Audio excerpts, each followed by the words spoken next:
Hello Leo, Leo Rising, and Leo Moon people. This is your weekly astrological and card horoscope energy for the week starting August 7th, 2017. And just a quick reminder on how the weeklies go. I know we have a lot of activity in August, astrologically speaking. And one of the most important things I can remind everybody, sorry I had a little bit of a kitty hair in the eye, Rainbow's been shedding, he was up here for a few videos. While there's a lot of activity going on in the cosmos, so to speak, this month, these weekly horoscopes are meant to cover the flavor of the week, okay? So I'm not going to be copying and pasting, stuff that I talked about in the monthly astrology in the weekly astrology. And I know we have eclipses, we've got all kinds of things going on, and I'm not going to readdress them, so make sure that you check out your monthly horoscopes as well. They're under a playlist of their very own on the main channel page, but the weeklies are just for the week. So what is going on this week in your personal astrology? Well, all of the really good stuff seems to be going on Thursday and Friday. We've got a lovely sextile between Mercury in your earned income sector, as well as Venus in your 12th house, so your past, your privacy, and your hidden zone, going Thursday into Friday. And with this kind of connection, there seems to be something coming out of your past as it relates to some kind of payoff or some kind of maybe big way to bolster your income, whether it's recognition, whether it's an old job opportunity, an old boss, or an old colleague or something like that, bringing an extra opportunity back to you. Venus in the 12th house is bringing you a lot of opportunities to get closer to people, but also to get behind the scenes, get favors done behind the scenes, get some favorite treatment that is not out in the open. And with Mercury and Venus in a connection, you may be privy to some kind of profitable secret. We also have the Sun in your sign forming a gorgeous connection to Jupiter, currently in your 3rd house of communications, pacts, and promises. And we're going to be actually expanding the benefits of some kind of contract or pact or arrangement that you are involved in. This could also be expanding on the benefits or the payoffs that come from a group that you are working with, whether it's a networking group, an academic group, a spiritual group. When the Sun sextiles to Jupiter in the 3rd house, there's a promotional effort that comes from this as well. So this could also be bolstering your popularity, but in a way that's kind of bolstering the prestige of the group that you're a part of, putting the group in the spotlight, and you being a part of the group, of course, you get to share in it. So this would be a wonderful time to start, getting to work on maybe collabs, any kind of teamwork activities are going to start really paying off this week. If you've been questioning whether or not to join forces with so-and-so, or if you want to keep flying solo, this is a week where I think that we need to start palling around. So what's going on with your cards? Well, when it comes to your spiritual advice, we do actually have the card of the Fire Dragon. And the Fire Dragon is basically talking about being able to actually infuse something with more energy than we've been giving it. Okay, I'm getting an amplification or an amplifier type of vibe from this card as I look at it. And when we talk about an amplifier and amplification going on in, for you, what needs to be built up? What needs boosted? What needs to actually be working bigger than it already is? It's not something we have to get rid of, it's not something we have to tear down and replace, but it's something that is actually going to be requiring a lot more energy, and it's going to be putting out a lot more energy as well. The Fire Dragon can also show up where we need to pay attention to where something has lost a bit of dynamism, something has lost a bit of traction, something's gone slow, a track has gone cold, that kind of thing. And the Fire Dragon is talking about, not to be punerific or anything, but it's talking about heating things up in a sense where, again, we're trying to almost reinvigorate or breathe life into something that has kind of decided to dwindle or diminish. And this may, again, be something that you've kind of left on the back burner for too long, but it may actually be coming, into full focus here very soon.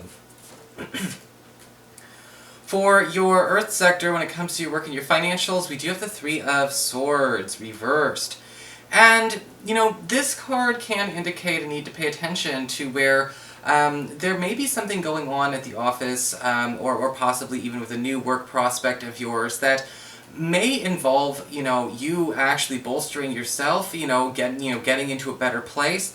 But if you're afraid to do it because you're worried about A, leaving somebody behind, or a conflict of interest, then we need to air those feelings, but that doesn't mean we can't proceed. The Three of Swords reversed often shows up where, I've said this expression before, people are putting a coat of whitewash on a problem that's not getting fixed. That's a North American expression, so if you're not from the US or Canada, a coat of whitewash is just sort of like, we're just going to cover it up and pretend we're starting over. And this may be with a business partner, this may be with a colleague, this may be with, something that you've got going on, even as a personal plan or personal endeavor. And the Three of Swords reverse is kind of saying, well, then let's not put a coat of whitewash on it. If you have to replace somebody in your life, if you have to look for a new job or a new work position, if you have to address a grievance, this is the week to do it. There may be something that goes on this week that you know is just for you, and then you know that maybe moving on or doing what's good for yourself here may actually be seen as a betrayal or something that hurts another person. But it may actually be something necessary. We can become codependent even with our own teammates, and we want to make sure that we're not doing that too much. For your communications with air, we do have the Eight of Pentacles upright when it comes to messages from friends and family, and it does look like, again, this week is going to be bringing a lot of good money opportunities your way. The Eight of Pentacles upright can indicate a new job, whether it's a new employment situation or just a new task that seems to be carrying you a bit. The Eight of Pentacles can often be with us for a while. I would say that you may actually be cashing in on this for maybe even more than a week, more like the next few weeks or even a month. The Eight of Pentacles can also show up as somebody who is making some kind of offering, maybe somebody who's trying to recruit you for a task or employ you for a task that not only you could do with great ease, but it would be something that actually kind of gives you a brand new way to handle your own usual priorities. This would be an improvement, kind of an experience gainy, level up kind of opportunity. So I definitely want you to keep an open mind with that. For your challenge this week with fire, we do have the Ten of Swords reversed. Alright, so the Ten of Swords reversed is actually not a bad card, but it does talk about second chances and understanding when we've had a second chance and where, maybe there's something coming back for a second chance, something's dodged a bullet. The Ten of Swords reverse can show up as a second chance opportunity at something that you've been trying to actually get liftoff with coming to you this week. But the important thing to pay attention to is that, it's a second chance. It may be the last second chance. You could have had a second chance and a third chance, but there's another chance. Now, this is a chance that we do want to take. Alright, now whether this is another chance on another person, another chance on another venue, I'm not necessarily sure, but the Ten of Swords reverse is talking about this may actually have to do with something that you've invested in before and you may have gotten burned, but this second chance doesn't say it's going to happen that way. Maybe, circumstances are always different. Even if it seems like something's repeating, there's always enough energy that's different to still make it new. So keep that in mind when you get that second chance, whatever it is this week. For your emotions with water and your romantic life, we do have the Lover's card reversed. And this card is kind of interesting because it does talk about some struggles when it comes to either a new person or possibly even some issues with our current partner around double standards, around an issue where there doesn't seem to be a win-win being agreed upon in this relationship. I'm not sure if this is over one topic or if this is over several.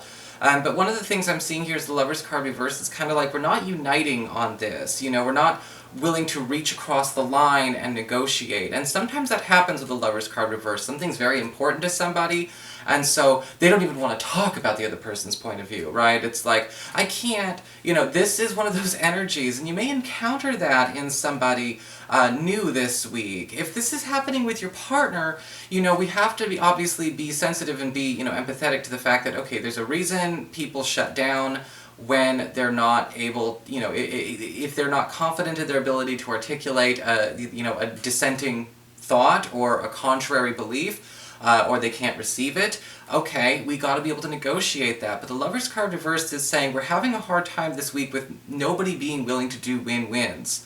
And sometimes that happens, it doesn't mean anyone's going to split up. I don't see any breakups or anything with this card. But with the Lover's card reversed, we have to address the double standards, and where somebody may be going a bit too far, you know, being okay with one other person losing so long as they win in this case. And hopefully we can turn that Lover's card right side up, okay? So that is your horoscope, Leo. I hope you enjoyed it. If you did, please like, share, and subscribe. You know I appreciate it. And of course, if you ever want to get a session with me, you can always follow the links below or go to integrativemysticism.com.